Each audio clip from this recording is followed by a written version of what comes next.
नमस्कार, मैं अभिषेक कुमार आप सभी का स्वागत करता हूं फोकस स्टडी विद अभी में। फेज़ 2 में जिनका भी पेपर है, फेज़ 1 में अभी जिनका पेपर बाकी है, ज़रूर देखिए इस वीडियो में। और आने वाले जिनका भी पेपर है फेज़ 3, फेज़ 4 और फेज़ 5 और फेज़ 6 तक जो भी पेपर चलने वाले हैं, आपको मैथ्स, रीजनिंग, साइंस और करंट अफेयर में कैसे सवाल पूछे जा रहे हैं आपने सब कुछ देख लिया है।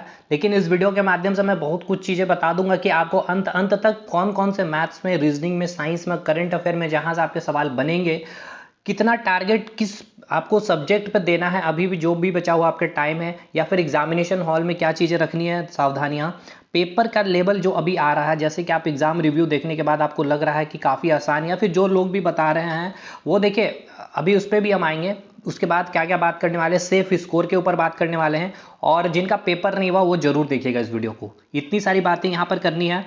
और सबसे इंपॉर्टेंट चीज़ यहाँ पर मैं आपको कुछ महत्वपूर्ण टॉपिक का नाम भी बता दूंगा कि आपको क्या क्या कर लेना चाहिए, ठीक, जो लास्ट एग्जामिनेशन तक आपको वो सारे टॉपिक से सवाल बनेंगे। क्योंकि इस बार जो देखिए हर बार का पैटर्न ये चलता है रेलवे का कि कुछ वो टॉपिक पकड़ते हैं तो वो अंत तक उस टॉपिक से सवाल पूछती है। तो सबसे पहले हम इस मुद्दे पर आते हैं कि देखिए अंत तक जो आपका पेपर में जो सवाल बनेगा, सबसे पहले केमिस्ट्री, देखिए सबसे पहले तो हम साइंस सेक्शन में आते हैं, ठीक है, सबसे पहले साइंस के सेक्शन में हम आते हैं, ठीक है। अच्छा, सबसे पहले ओवरऑल पैटर्न की हम बात कर लेते हैं। फिजिक्स, केमिस्ट्री, बायोलॉजी है, उसके बाद आपका मैथ्स है, रीजनिंग है और आपका करंट अफेयर है। देखिए मैथ्स में अगर हम बात करते हैं, सबसे पहले मैथ्स से चलते हैं, ठीक है। मैथ्स में अगर हम चलते हैं तो मैथ्स का लेवल देखिए कैसा, मतलब पैटर्न क्या फॉलो किया गया है यहाँ पर। सबसे पहले यह समझने वाली बात है, मैंने आपको पहले ही बताया था कि कैसे आपको तैयारी करनी चाहिए ग्रुप डी की, मैंने बताया था, और same as it is pattern वही फॉलो हुआ क्या है कि जो आपका एनटीपीसी का पेपर हुआ था, लेवल 5 की, लेवल 6 की, 4 की, 3 की और 2 की, सेम पैटर्न आपका ग्रुप डी में यहाँ पर भी आपको देखने को मिल रहा है। लेकिन क्या चेंजेस देखने को मिल रहा है, वहाँ जो लेवल था, ठीक है, क्वेश्चन का जो लेवल था वो अच्छा खासा टफ था, या कह ले तो हार्ड था, या फिर मॉडरेट है। यहाँ पर इजी टू मॉडरेट है, कह ले तो इजी ही पूछा जा रहा है मैथ्स में।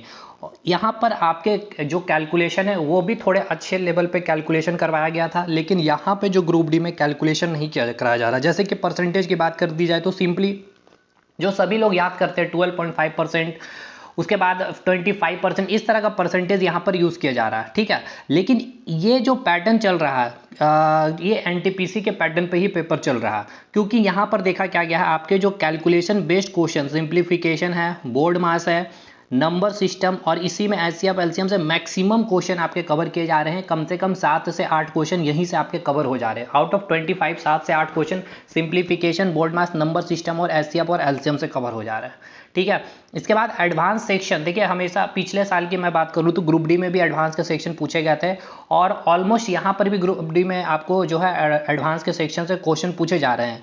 खास करके एडवांस में मैं बताऊँ आपको कहाँ ध्यान देना है। मेंसुरेशन तो खैर करना ही है, क्योंकि एनटीपीसी में भी आपने देखा अच्छे क्वेश्चन पूछे गए हैं, इस बार यहाँ भी पूछे जा रहे हैं। बेसिक सवाल है, पूरी की पूरी प्रॉपर्टी बेस्ड पूछी जा रही है। जितनी ट्राइंगल की प्रॉपर्टी है कर लीजिए अच्छे से, इसको अप्लाई करना सीख लीजिए। जो जो प्रॉपर्टी, चाहे थेल्स थ्योरम हो, आइसोसेलेस की जो भी प्रॉपर्टी है, इक्विलैटरल ट्रायंगल की जो भी प्रॉपर्टी है, एंगल बाइसेक्टर की जो प्रॉपर्टी है, मीडियन की जो प्रॉपर्टी होती है, उसके बाद आपके परपेंडिकुलर बाइसेक्टर की जो भी प्रॉपर्टी होती है, ठीक है, सेंट्रॉइड की जो भी प्रॉपर्टी है, ये सारी प्रॉपर्टी आपको अप्लाई, कम से कम 2 से 3 क्वेश्चन आपको लगा लेने हैं, सारे प्रॉपर्टी जितने मैंने नाम बताया। उसके बाद आपको 3D ये भी कर लेना है मेंसुरेशन का। तो ये पार्ट एडवांस का सबसे ज़्यादा क्वेश्चन पूछ लिया जा रहा है। तो ये जो मैंने बताया आपका मेंसुरेशन प्लस जियोमेट्री, ये दोनों का दोनों कवर कर रहा है ये सेक्शन। यहाँ से कम 3 सवाल आपको देखने के मिल जा रहे हैं एडवांस में। उसके बाद अगर बात कर लिया जाए जो आपका सवाल बन रहा है ट्रिग्नोमेट्री से, 1 से 2 सवाल बन जा रहे हैं। थीटा बेस्ड भी बन जा रहा है, या फिर कन्वर्जन किया जा रहा है, मतलब कि ट्रिग्नोमेट्री फंक्शन को sine theta, cos theta, tan theta, cot theta, इस तरह से सवाल आपके पूछे जा रहे हैं। हाइट एंड डिस्टेंस से एक सवाल पूछ लिया जा रहा है। ओवरऑल अभी तक 5 से 6 क्वेश्चन आपके हो गए हैं इधर एडवांस में। और शिफ्ट में, हर शिफ्ट में मैक्सिमम टू मैक्सिमम 6 से 8 क्वेश्चन आपको पूछे जा रहे हैं एडवांस से। तो देखिए एडवांस सेक्शन अब ये नहीं है कि मैंने आपके शिफ्ट में हो सकता है कि ट्रिग्नोमेट्री से ना पूछ करके वो अलजेब्रा पूछ ले भाई, क्वाड्रेटिक इक्वेशन के क्वेश्चन सवाल कर ले, हाइट एंड डिस्टेंस ना पूछ करके वो कोऑर्डिनेट ज्योमेट्री से सवाल पूछ ले। ये पैटर्न आपको देखने को मिल रहा है, और आगे यही ट्रेंड आपको देखने को भी मिलेगा। मतलब कहने का ये है कि 7 से 8 क्वेश्चन तो आपका जो मैंने अर्थमेटिक बताया, नंबर सिस्टम, सिंप्लीफिकेशन, बोर्ड मास, उसके बाद आपका HCF LCM, ये 5 सेक्शन से आपके 7 से 8 क्वेश्चन बन रहे हैं और इधर 6 से 8 क्वेश्चन आपके एडवांस सेक्शन से। तो एडवांस सेक्शन आपको पूरा करके जाना है, तो अगर इधर भी करके चलते हैं तो 15 सवाल तो आपके इधर ऑलमोस्ट हाथ में ही रहेंगे। अब बात करते हैं कहाँ से और सवाल पूछा जा रहा है। देखिए पिछले बार भी एज से सवाल ग्रुप डी ने पूछा, इस बार भी पूछ रहा है। एज और पार्टनरशिप ग्रुप डी पूछता है तो एज और पार्टनरशिप कर लीजिए, इजी सवाल पूछ रहा है। ये आपको अंत तक पूछे जाएंगे, एक सवाल या मैक्सिमम टू मैक्सिमम 2 सवाल देखने को मिलेगा। इसके बाद time and work, favourite topic है, हर एग्जामिनेशन में पूछे जाते हैं। टाइम एंड वर्क हो सकता है शिफ्ट में चेंज किया जाए आगे, तो पाइप एंड सिस्टम से आपको देखने को सवाल मिलेगा। ठीक है, पाइप एंड सिस्टम में 2-3 टाइप कर लीजिएगा, क्योंकि टाइम एंड वर्क जब आपको आता है तो पाइप एंड सिस्टम कर ही लेंगे। पाइप एंड सिस्टम में आप कैपेसिटी वाला निकालना सीख लीजिए कि टैंक का जो कैपेसिटी पूछ लिया जाता है। दूसरा, इसमें इफिशियंसी बेस्ड जो क्वेश्चन दे दिया जाता है। तीसरा, आपको जो टंकी, 2 टंकी दी जाएगी जो भर रही होगी पानी, और 1 टंकी जो है पानी को खाली कर रही होगी, ये आपको कंप्लीट कर लेना भाई। अगर इतना आप कर लेते हो, उसके बाद एक और इंपॉर्टेंट टॉपिक मैं आपको बता दूं, एवरेज, काफ़ी इंपॉर्टेंट टॉपिक है, यहाँ से आपको क्वेश्चन पूछा जा रहा है, एक क्वेश्चन। उसके बाद आपका मिक्सचर से और एलिगेशन और रेशियो, ये 3 टॉपिक जो है यहाँ से आपके सवाल बन रहे हैं। देखिए मिक्सचर एलिगेशन सुनिएगा ध्यान से। मिक्सचर, अब ये सोच रहे होंगे कि सारा का सारा टॉपिक आप नाम ले रहे हैं सर, क्यों? देखिए ऐसा है ना कि देखिए यहाँ पूछने का ट्रेंड समझिए, मिक्सचर एलिगेशन रेशियो से ये पूछ कैसे रहे हैं। अगर इनको रेशियो से पूछना है तो ये रेशियो मिक्सचर को कंबाइन करके पूछ ले रहे हैं। जैसे कि कॉपर जिंक का रेशियो दे दिया जा रहा है तो रेशियो भी यूज हो गया और उसका मिश्रण भी आपको यूज कर लिया जा रहा है। ठीक है, या फिर वो एलिगेशन दे देगा, ठीक है, या एलिगेशन दे करके इस तरह से तीनों को एक क्वेश्चन में ये समराइज कर दे रहा है। यहाँ से आपके एक सवाल बन गए। उसके बाद परसेंटेज से पूछा जा रहा है। देखिए परसेंटेज से आपको कैलकुलेट करवाना, या तो वो चेक कर रहा है कि आपको आता है यानी परसेंटेज। और प्रॉफिट एंड लॉस तो इजी अभी तक पूछा गया है, और इसमें आपको डिस्काउंट वाला क्वेश्चन अच्छे से करके चले जाना। ठीक है, और MP वाला क्वेश्चन यानी कि मार्क प्राइस वाला, ये ओवरऑल आप इतना करके चलते हैं तो ऑलमोस्ट मैथ्स में कम से कम 20 क्वेश्चन आप 20+ आप कर सकते हैं भाई। अच्छा, इसके बाद इंपॉर्टेंट चीज ये कि यहाँ पर इस बार डुएबल है 24 से 25 क्वेश्चन करना। ठीक है, ये टॉपर की मैं बात कर रहा हूँ, बट आप यहाँ 20+ कर सकते हैं मैथ्स की। आइए साहब रीजनिंग की हम बात करते हैं। रीजनिंग आउट ऑफ 30 मार्क्स, देखिए रीजनिंग का पैटर्न समझ लीजिए, और जिनका अभी पेपर नहीं हुआ है भाई, जो मैं कह रहा हूँ कर लीजिए। अब ये सब आपका कंसेप्ट तो क्लियर होना चाहिए, क्योंकि टाइम नहीं है कंसेप्ट क्लियर करने के लिए। रीजनिंग एज इट इज आपका पूछा जा रहा है NTPC का पैटर्न, और मैंने कहा था कि 18 सेट लगा डालो ग्रुप डी के लिए। ठीक है, वो 18 सेट कौन सी थी? जो आपका NTPC का पेपर 12 से स्टार्ट हुआ था, level 6, level 5, level 4, level 3, level 2 की ये 18 सेट आप लगा लीजिए। एक दिन में 2 सेट भी लगाएंगे तो ऑलमोस्ट 10 दिन में या 9 दिन में आपका कंप्लीट हो जाएगा। ठीक है, 8-9 दिन में ये पूरा का पूरा सेट कंप्लीट हो जाएगा। चुन चुन करके लगाइए ना। देखिए जैसे कि रीजनिंग में यहाँ क्या पूछ रहा है, आपका सीटिंग अरेंजमेंट पूछ रहा है, और पजल से आपका ऑलमोस्ट 4 से 5 सवाल यहाँ बन जा रहे हैं। दूसरी बात, आपका जो रैंकिंग से 2 सवाल पूछा जा रहा है। ठीक है सर, उसके बाद आपका जो सवाल बन रहा है जो आपके एनालॉजी है। ठीक है, और देखिए मैं ऐड कर दे रहा हूँ, एनालॉजी को भी ऐड कर रहा हूँ, क्लासिफिकेशन को भी ऐड कर रहा हूँ। क्लासिफिकेशन चाहे नंबर बेस्ड हो सकता है या अल्फाबेटिकल हो सकता है। यहाँ से आपके 4 से 5 सवाल पूछे जा रहे हैं। उसके बाद आपके जो सवाल पूछे जा रहे हैं इधर हो गया। अच्छा, इधर आपके स्टेटमेंट में जैसे कि सिलोलिज्म हो जाएगा, आर्ग्यूमेंट से पूछ सकता है, या फिर कोर्स ऑफ एक्शन से। यहाँ से 3 सवाल, कम से कम 3 सवाल यहाँ या 4 सवाल यहाँ से आपको देखने को मिल रहे हैं। इसके बाद ब्लड रिलेशन से 2 सवाल या मिनिमम 1 सवाल। अब ये हो सकता है पॉइंटिंग वाला भी पूछ सकता है, या फिर ये आपका पॉइंटिंग के साथ साथ आपका परछाई वाला भी पूछ सकता है, या फिर आपके साथ ये क्या कर सकता है, कोडेड ब्लड रिलेशन भी पूछ सकता है। यहाँ तक की चीज़ें क्लियर है।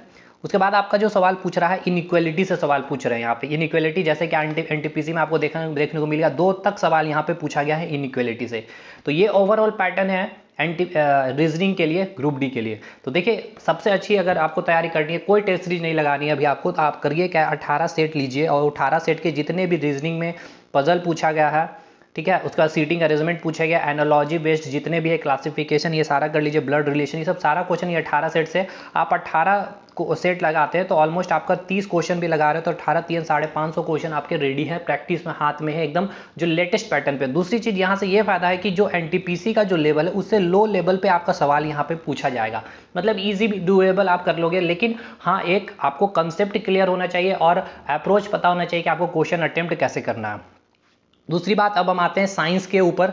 साइंस का पैटर्न देखिए, अच्छा एक चीज़ और बता दूं, पेपर जो है इजी नहीं आ रहा, ठीक है, क्योंकि हम यहाँ पे बोल सकते हैं पेपर इजी आ रहे हैं, या फिर एग्जामिनेशन हॉल निकलने के बाद जब आप कैमरा फेस कर रहे होते हैं तो वहाँ पर कुछ भी बोलना वो नहीं सही होता है, लेकिन बोलना वो सही होता है जो आपको अच्छा लगता है सुनना। तो आप 85 बोल सकते हैं, 89 बोल सकते हो, क्योंकि क्वेश्चन आप जब देख रहे होते हैं एग्जामिनेशन हॉल में, सब क्वेश्चन जाना पहचाना ही लगता है, इसलिए आपको लगता है कि वो बनने लायक था, बनने लायक था। मैंने नहीं पढ़ा था लेकिन बनने लायक था, आप इतना पढ़ लीजिए, ये कर लीजिएगा। ये आपने ऑलमोस्ट सभी जगह सुना होगा।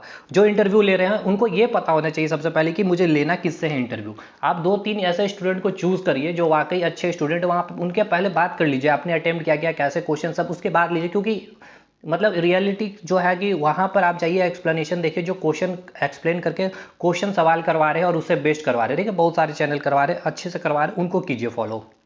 तो कहने का मतलब ये है कि पेपर अच्छा खासा स्टैंडर्ड मेंटेन कर रहा है। कह ले तो ऑलमोस्ट पूरा का पूरा एसएससी पैटर्न पे चला गया है, पूरा का पूरा ये ग्रुप डी, ठीक है, कह ले तो पूरा रेलवे ही एसएससी पैटर्न के ऊपर चला गया है। आपको यकीन नहीं होगा, अभी आपको नई चीज़ें समझ में आ रही होगी, इतना आपने एनालिसिस नहीं की है, लेकिन मैं बता रहा हूँ, आप एमटीएस का प्री का पेपर देखिए, अभी वाला जो पेपर कितना अच्छा लेवल का, सेम एज इट इज़ अभी चल रहा, थोड़ा सा उससे नीचे ही चल रहा है ग्रुप डी अभी भी, ठीक है, लेकिन ऑलमोस्ट एसएससी की ओर चली गई है। अब हम आ रहे हैं सर साइंस में। साइंस बहुत अच्छा लेवल का क्वेश्चन पूछा जा रहा है। बहुत अच्छा कहने का मतलब ये है कि आप जैसे कि अब लोग बता रहे हैं कि यहाँ के पीडीएफ से सवाल आ रहे हैं, चाहे वहाँ के किताब से क्वेश्चन आ रहे हैं।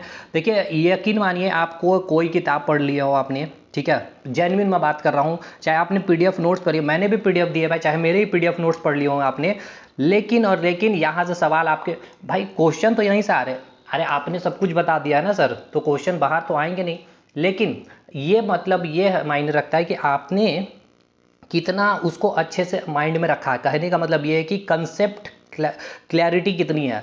अब यहाँ लोग परेशान है केमिकल रिएक्शन को, क्या केमिकल रिएक्शन टफ टॉपिक होता है? नहीं होता। अगर देखिए कुछ इंपॉर्टेंट चीज मैं बता दे रहा हूँ केमिकल रिएक्शन के बारे में आपको। सबसे पहले केमिकल रिएक्शन के बारे में आपको क्या पता होना चाहिए? आपको वैलेंसी के बारे में पता होनी चाहिए, ठीक है। वैलेंसी के बाद आपको ऑक्सीडेशन नंबर के बारे में पता होना चाहिए। उसके बाद जो केमिकल फॉर्मूला जो हम लिख रहे होते हैं उसको पता होना चाहिए कि कैसे वैलेंसी इंटरचेंज कर दिया जाता है, ये आपको पता होना चाहिए। दूसरी बात, यहाँ पे 5-6 टाइप के बैलेंस केमिकल रिएक्शन है जो एनसीईआरटी ने मेंशन कर रखा है। कॉम्बिनेशन रिएक्शन मेंशन कर रखा है, डीकंपोजिशन रिएक्शन मेंशन कर रखा है, उसके बाद डिस्प्लेसमेंट रिएक्शन मेंशन कर रखा है, डबल डिस्प्लेसमेंट रिएक्शन मेंशन कर रखा है। लेकिन इसके अलावा भी आपको जो पूछा जा सकता है एग्जामिनेशन में, आप देख सकते हो उदासीकरण अभिक्रिया पूछा जा सकता है, इलेक्ट्रोलाइसिस पूछा जा सकता है, मतलब कि उसके बाद हाइड्रोलाइटिक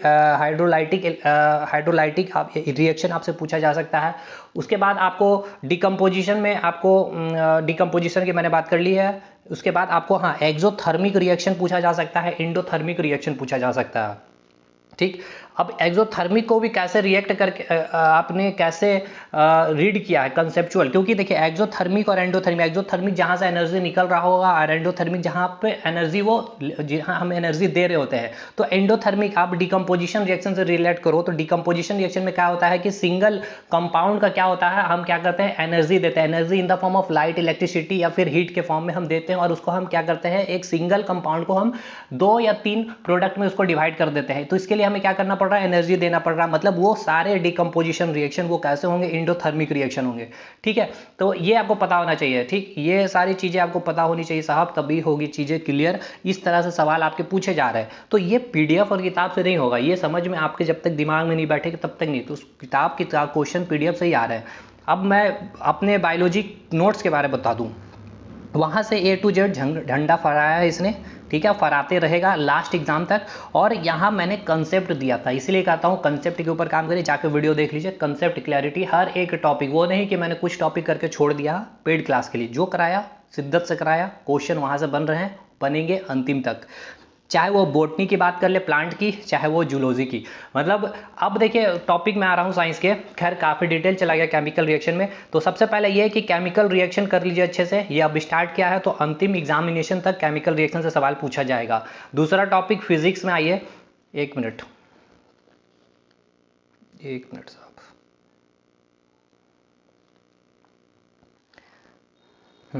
दूसरा टॉपिक जो है आपका, दूसरा टॉपिक कौन सा है आपका, दूसरा टॉपिक जो है आपका फिजिक्स में अगर बात कर लिया जाए, देखिए फिजिक्स की अगर हम बात कर रहे होते हैं दूसरे टॉपिक में, तो पहला टॉपिक क्या हो गया केमिकल इक्वेशन। फिजिक्स में ऑप्टिक्स, ऑप्टिक्स पूरा पढ़ करके जाइए, क्योंकि यहाँ पर लेंस से भी सवाल पूछा जा रहा है, मिरर से भी सवाल पूछा जा रहा है, और इसके आपके इमेज फॉर्मेशन यानी कि उसके लोकेशन से भी सवाल पूछे जा रहा है। बहुत इजी है, कोई टफ चीज़ तो है नहीं ऐसा भी। उसके बाद यहाँ से आपके न्यूमेरिकल भी पूछ लिए जा रहे हैं, पावर, ठीक है, पावर, उसके बाद आपको यहाँ से मैग्निफिकेशन पावर देख करके चले जाना है, मतलब ओवरऑल ऑप्टिक्स अच्छे से करके चले जाना है। 2 टॉपिक यहाँ हो गया। अब आइए बायोलॉजी के ऊपर कहाँ आपको फोकस करना चाहिए। एनिमल किंगडम पे फोकस कर लीजिए सर। उसके बाद आप कहाँ फोकस करेंगे, एनिमल किंगडम के बारे बाद में। एनिमल किंगडम के बाद आपको फोकस जो करना चाहिए वो है आपका टॉपिक बॉटनी पे, ठीक है, बॉटनी पे फोकस करना है आपको। ग्लैंड वाला टॉपिक देख लेना है, डाइजेस्टिव, ब्लड, बाकी इधर का जितना टॉपिक बचता है वो देखिए, लेकिन मोस्ट ये देखना है। और इसके अलावा सबसे इंपॉर्टेंट 2 टॉपिक और आपको बायोलॉजी में याद रखिएगा, मैं भूल गया, डिजीज, चाहे वो बैक्टीरियल हो, वायरस डिजीज हो, प्रोटोजोआ डिजीज, चाहे फंगल डिजीज हो, कुछ भी डिजीज हो। और दूसरा आपका न्यूट्रिएंट्स, न्यूट्रिएंट्स से बहुत सवाल पूछे जा रहे हैं और अभी आगे देखेंगे कई सारे आपको सवाल, जैसे कि प्रोटीन है, फैट है, विटामिन है, कार्बोहाइड्रेट है और मिनरल्स, ये पांचों के पांचों न्यूट्रिएंट्स आपके सवाल पूछे जाएंगे। ये रहा बायोलॉजी। फिजिक्स में आप आ जाइए साहब। फिजिक्स में आपको जो मैंने एक बता दिया ऑप्टिक्स, उसके बाद इलेक्ट्रिसिटी अच्छे से करके चले जाना है। बाकी अब बेसिक टॉपिक है इधर आपका, बेसिक टॉपिक में बात कर लूँ, अभी तक हीट एंड टेम्परेचर से देखा नहीं गया सवाल, तो वहाँ से आपको देखने को मिल सकता है आगे जा करके। तो इस तरह से आप चले। और सबसे इंपॉर्टेंट जो पार्ट आपको करके चलना है फिजिक्स में, जनरल प्रॉपर्टी, जैसे कि आपको बर्नौलीज थ्योरम देख लेना है, ठीक है, पास्कल लॉ देख लेना है। उसके बाद आपको कैपिलरिटी पे देखिए, ये सब क्या पूछा जा रहा है, लॉ नहीं पूछा जा रहा, वहाँ से एग्जाम्पल उनके पूछे जा रहे हैं, ठीक है। जैसे कि लैंप में जो बत्ती जो जल रही होती, जो रुई होती है, उसमें जो ऑयल का जो ऊपर खिंचाव जो देखने को मिलता है वो क्या, कौन सी प्रॉपर्टी है, तो कैपिलरिटी होती है। अब जैसे कि टेम्परेचर इंक्रीज करने पर सरफेस टेंशन क्या हो रहा है, इंक्रीज हो रहा है, डिक्रीज हो रहा है। मच्छर का पानी में तैरना, लेकिन क्या होता है कि आप ऑयल को डाल देने से उस पर क्या होता है कि वो मच्छर का लार्वा डूब जाता है। ऐसा क्यों होता है, तो वो सरफेस टेंशन उसकी क्या हो जाती है, कम होती है। सरफेस टेंशन कैसी प्रॉपर्टी, वो एरिया को कम करना चाहता है। तो ये सब कंसेप्चुअल क्लैरिटी वो खोज रहा है यहाँ पे रेलवे ग्रुप डी, इसलिए साइंस के क्वेश्चन टफ लग रहे हैं, ना कि किताब, ना तो पीडीएफ से काम आएगा, कंसेप्ट आपको क्लियर करना पड़ेगा। ये हो गया। उसके बाद आप चले आए, अब आगे के पैटर्न में ये देखना है कि न्यूटन से क्वेश्चन पूछा जाएगा आगे, न्यूटन लॉ ऑफ मोशन से। न्यूमेरिकल अभी बहुत नॉर्मल पूछे जा रहे हैं, आगे भी सेम वैसा ही पैटर्न रहेगा। खास करके ग्राफ से क्वेश्चन देख ले आगे, हो सकता है कि ग्राफ आपको थोड़ा सा परेशान करेगा, और ऑलमोस्ट सिंपल सी बात है, साइंस आपको परेशान करेगा अंत एग्जामिनेशन तक। तो ये हो गया। केमिस्ट्री की बात कर ले, केमिस्ट्री में इधर फोकस, जैसे कल केमिस्ट्री में क्वेश्चन अच्छे पूछे गए थे, नंबर ऑफ क्वेश्चन अधिक पूछे गए, तो हो सकता है कि हर शिफ्ट में फिजिक्स, केमिस्ट्री, बायोलॉजी को ये लोग टारगेट करें, लेकिन केमिस्ट्री भी पूरा करके चले जाएं। खास करके देखिए जो आपको रटने वाली चीज़, देखिए केमिस्ट्री होता तो है रटना ही सब कुछ, लेकिन इसमें भी कंसेप्ट क्लैरिटी खोज रहा है, जैसे कि ऑक्सीडेशन नंबर, केमिकल रिएक्शन, उसके बाद आपके एटॉमिक स्ट्रक्चर, मैटर्स, ठीक है। उसके बाद आपके जो टॉपिक आते हैं, एसिड एंड बेस से क्वेश्चन पूछा जा रहा है, एसिड एंड बेस से न्यूमेरिकल भी पूछ सकता है, मोल कंसेप्ट, ये सब आपके टॉपिक हो गया। उसके बाद पीरियोडिक टेबल ये पूछेगा, फिर अच्छे पूछ भी रहे हैं, इजी सवाल पूछे जा रहे हैं, कोई टफ नहीं है। उसके बाद आपके जितने मेटल्स और नॉन मेटल, और इंपॉर्टेंट ऑल मेटल्स और नॉन मेटल देख ले, जैसे कि एग्जांपल के मतलब कि कहने का ये अर्थ है कि कैल्शियम। अब देखिए यहाँ से केमिकल रिएक्शन को कैसे जोड़ा जा रहा है, जैसे कि चूरा के लिए मुख्य यौगिक कंपाउंड क्या होता है, कैल्शियम ऑक्साइड होता है, यानी कि बिना बुझा हुआ चूना, जिसे आप क्या बोलते हैं, क्विक लाइम भी बोलते हैं। इसको आपने क्या किया, वाटर के साथ रिएक्ट करवा दिया, तो आपका क्या बना, CaOH का होल ट्वाइस बन गया, ठीक है। CaOH का होल ट्वाइस मतलब कैल्शियम हाइड्रोक्साइड बन गया, यानी कि बुझा हुआ चूना बन गया। अब इसको क्या पूछ कैसे रहा ना एग्जाम में, देखिए पूछ कैसे सकता है कि जब आप इसको व्हाइट वॉशिंग में यूज करते हैं, व्हाइट वॉशिंग करने पर ये क्या करता है कि व्हाइट वॉश 1-2 दिन के बाद ये किसका लेयर वाल पे चढ़ा दे रहा है, ये सवाल पूछा जा रहा है सर इस तरह से। तो ये क्या करता है ना, ये COH का होल ट्वाइस क्या करेगा, ये आपको CaCO3 में कन्वर्ट हो जाता है। जब आप इसे हीट देते हो 2-3 दिन में वाइट वॉशिंग करने के बाद, क्या होता है, वाल पे हीट के कारण, हीट के बाद उसमें क्या होता है, कैल्शियम कार्बोनेट का लेयर चढ़ जाता है, CaCO3 का लेयर चढ़ जाता है। तो इस तरह से सवाल पूछा जा रहा है। फिर लेड का कुछ क्वेश्चन आपसे पूछा गया है, तो लेड नाइट्रेट PbNO3 का होल ट्वाइस, ये सब चीजें पूछा जा रहा है। फॉर्मूला डायरेक्ट पूछे जा रहे हैं, कंपाउंड मतलब कि ये इस तरह से कब पूछ लिया जाता है कि अमोनियम सल्फेट, ठीक है, इस तरह से लिखा जा रहा है, एल्यूमिनियम सल्फेट। अब यहाँ पर फॉर्मूला सबका लिख दिया गया, तो ये पता होना चाहिए ना कि ये क्या है, वैलेंसी, एल्यूमिनियम सल्फेट एल का वैलेंसी कितना होता है, 3 होता है, सल्फेट का कितना, तो ये एक्सचेंज कर देंगे तो Al2SO4 का होल 3। तो अब ये सब कितना आप रटेंगे, रट नहीं सकते, कंसेप्ट होगा तो सब कुछ कर सकते हैं। अब यहाँ किताब और PDF में सब कुछ यही लिख करके लोग दे दिए, तो आप रट नहीं सकते। 10 दिन पहले ले लीजिए, चाहे 15 दिन पहले PDF ले लीजिए, वो बता तो देंगे यहीं से क्वेश्चन आया, लेकिन आपने कितना अटेम्प्ट किया सही। ये करंट अफेयर पे अब हम आते हैं, करंट अफेयर की बात करेंगे सर। करंट अफेयर में ऑलमोस्ट 8 या 7 क्वेश्चन इतना मुझे पता देखा जा रहा क्वेश्चन, लेकिन ऑलमोस्ट सभी ईयर से पूछ रहे हैं, 2022 से भी, 2021, 2020 से भी, क्योंकि पेपर 19 का है ये फॉर्म। तो देखिए अभी करना कुछ नहीं है, 2022 का करंट अफेयर पढ़ के चले जाइए। 2021 का कुछ इंपॉर्टेंट देख लीजिए, जो अभी तक वो इवेंट नहीं हुआ, वो स्पोर्ट्स नहीं हुआ है, या फिर वो अवार्ड अभी तक ऑर्गेनाइज नहीं हुई है। और स्कीम तो आपको देखना पड़ेगा 2019 का भी, 2020 का भी, 2021 का भी, 2022 का भी। बाकी 2022 के सारे देखिए, स्पोर्ट्स देखिए, अवार्ड देखिए, बुक्स एंड ऑथर देखिए, रैंकिंग देखिए, ये सब देखिए। कल कम से कम 2022 का देख लीजिए, 3 से 4 क्वेश्चन आपका 2022 से पूछ लिया जा रहा है। ओवरऑल ये है। बाकी स्टैटिक जीके की क्या ही बात कर ली जाए, हिस्ट्री पॉलिटी देखिए, यहाँ पर भी मैं आपको बताना चाहूँ तो खास करके आपको क्या करना चाहिए, पॉलिटी की एक मास्टर वीडियो दो। देखिए अब मैं यही बोलना नहीं चाहता कि मेरी ये सब वीडियो देख लीजिए, काफ़ी फायदा होगी मुझे भी पता है, लेकिन 2 घंटे की वीडियो वो वहीं से सवाल आपके पूछे, क्योंकि मुझे पता है कि ये सब एग्जामिनेशन में कहाँ से पूछे जाए। खास करके देखिए आर्टिकल 1 से लेकर के आर्टिकल 51 तक पूरा फंडामेंटल राइट्स तक पढ़ लीजिए, वहीं से सवाल पूछे जा रहे हैं। उसके बाद प्रेसिडेंट के कुछ इंपॉर्टेंट आर्टिकल देख लीजिए, उसके बाद सुप्रीम कोर्ट का कुछ आर्टिकल देख लीजिएगा, ठीक है। बस इतने से आपके सवाल बन जाएंगे। उसके बाद इकोनॉमिक्स में आपको 5 ईयर प्लान देख लेने हैं, ठीक है। उसके बाद नेशनल इनकम, अब ये आपके पास टाइम होगा तो देखिएगा, इतना जरूरी नहीं, बता दे रहा हूँ। जिनके पास टाइम है 4 में, 5 में, 6 में जिनका एग्जाम होगा वो। उसके बाद हिस्ट्री में आपको हिस्ट्री का मेरा लेक्चर मोर देन सफिशिएंट, उसमें बोलना है क्या, वो अभी तक रामबान ही चलते रहेगा। बाकी इतना कर लीजिए। और स्टैटिक में खास करके आपको क्या करना है ये बता देता हूँ। देखिए इंटरनेशनल ऑर्गेनाइजेशन कर लीजिए, फेस्टिवल कर लीजिए, करंट फेस्टिवल कर लीजिए, वहाँ पर वो किस फेस्टिवल किस चीज़ के लिए, किसी देवी देवता के लिए हो रही, तो वो आपको पता होना चाहिए। खासियत क्या है उस फेस्टिवल, देखिए इतना डिटेल पूछ रहा है इसलिए मैं बता रहा हूँ। मैं नहीं बोल रहा कि आप सब कर लीजिए, बता दे रहा हूँ क्योंकि मेरी काम है सही इन्फॉर्मेशन आपको तक दे दूँ। ये सब सवाल बन रहे हैं आपके। फेस्टिवल हो गया, जीआई टैग्स भी हो सकता है, जीआई टैग्स के बारे में पूछ लिया हो जाए, सेंसेक्स करके जाइए, जीएसटी करके जाइए, ये सब सवाल पूछ रहे भाई। बाकी ठीक है, जीके को उतना आप अवॉइड कर सकते हैं, लेकिन ये 3 सेक्शन मैथ्स, रीजनिंग और साइंस को अच्छे से करके जाएं। और कंप्यूटर से भी 2-3 सवाल पूछे जा ही रहे होंगे, क्योंकि कंप्यूटर से अभी तक मुझे नहीं पता कि पूछ रहे हैं या नहीं, पूछे जा रहे होंगे। क्योंकि देखिए रिव्यू में आप कितना चीज़ भी बता सकते हैं, बाहर एग्जामिनेशन देने के बाद हर चीज़ याद नहीं होती है। क्योंकि जब इंटरव्यूअर जब पूछ रहा होता है वहाँ पे सवाल, तो 4-5 लड़के एक ही सवाल को बताते हैं कि हाँ कैल्शियम ऑक्साइड से पूछा, चूना पत्थर से पूछा, चूना पत्थर से पूछा, क्योंकि ईजी क्वेश्चन ही बाहर निकलने के बाद याद रहते हैं, हार्ड क्वेश्चन नहीं याद रहते हैं। मैथ में भी अच्छे क्वेश्चन आ रहे होंगे, ऐसी बात नहीं है। जो सॉल्यूशन हो रहा है यूट्यूब पे वो ईजी क्वेश्चन हो रहा है, लेकिन टफेस्ट क्वेश्चन भी पूछे जा रहे हैं। खैर ये था पूरा आपके साथ डिस्कशन, क्या क्या चीज़ें पूछे जा रहे हैं। तो पेपर आसान नहीं आ रहा इतना भी। सेफ स्कोर की बात कर लेते हैं। अब सेफ स्कोर की बात कर ले रहे हैं, तो मैंने पूरा रिव्यू दे दिया मैथ, रीजनिंग, साइंस और करंट अफेयर की। सेफ स्कोर अभी भी मैं मतलब ठीक है, अच्छी खासी स्कोर मानी जा सकती है 65 के आसपास तक, ठीक है। कि आपकी ऑलमोस्ट चांसेस अच्छी रहेगी 65 के आसपास। अब ये मैंने रखा है सेफ स्कोर, बट आपको टारगेट यहाँ नहीं करना है, पहले मैं बता दूँ, फिर से आप एक डाटा ले लेंगे अदरवाइज। इसलिए मैं कहना चाह रहा हूँ कि हमेशा कोशिश करिए 70+ की ही, ठीक है। कुछ भी हो सकता है, अब ये डिपेंड करता है कि लड़कों वहाँ पे कैसे, आपके जोन में कौन कौन से लड़के, कैसे क्वालिटी के लड़के बैठ रहे हैं। अच्छा एक चीज़ और, ये अटेंडेंस की बात हो रही है तो चिंता ना करें, अटेंडेंस से कोई इंपैक्ट नहीं पड़ने वाला है, क्योंकि वो अटेंडेंस वाले जो एब्सेंट उनसे आपका कंपटीशन कभी नहीं था, क्योंकि वो इतने अपडेटेड नहीं थे या फिर उतना वो सीरियस नहीं थे। हाँ अब किसका इंपैक्ट पड़ने वाला है कि जिनका एनटीपीसी में हो गया है, ठीक है, जिनका एसएससी में हो गया या पहले ग्रुप डी में हो गया, एएलपी में, उनसे आपका इंपैक्ट पे थोड़ा सा कट ऑफ पे इंपैक्ट देखने को मिल सकता है। खैर ये सब चीज़ें हो गई, डिस्कशन सारा कुछ दे दिया हूँ। आगे के एग्जामिनेशन तक की हर दिन हर वीडियो नहीं दे सकता हूँ अभी 10-15 दिन तक, उसके बाद मिल जाएगी आपको हर दिन हर चीज़, हर एक साथ साथ में। और अभी टाइम ना होने के कारण मैं आपको अपडेट भी देते रहता हूँ कि साइंस में कैसे कैसे टॉपिक को करनी चाहिए, कैसे कैसे टॉपिक पूछे जा रहे, क्या क्या पढ़ना चाहिए, हर चीज़ मैं डिस्कस करता, लेकिन अभी टाइम की थोड़ी सी दिक्कतें हैं इसीलिए। तो मिलेंगे अगले वीडियो में। अगर वीडियो अच्छा लगा हो तो शेयर करिएगा, लाइक करिएगा। थोड़ी लंबी वीडियो है लेकिन हर चीज़ को मैंने यहाँ कोशिश किया हूँ कवर कर सकूँ। मिलेंगे अगले वीडियो में, तब तक के लिए धन्यवाद।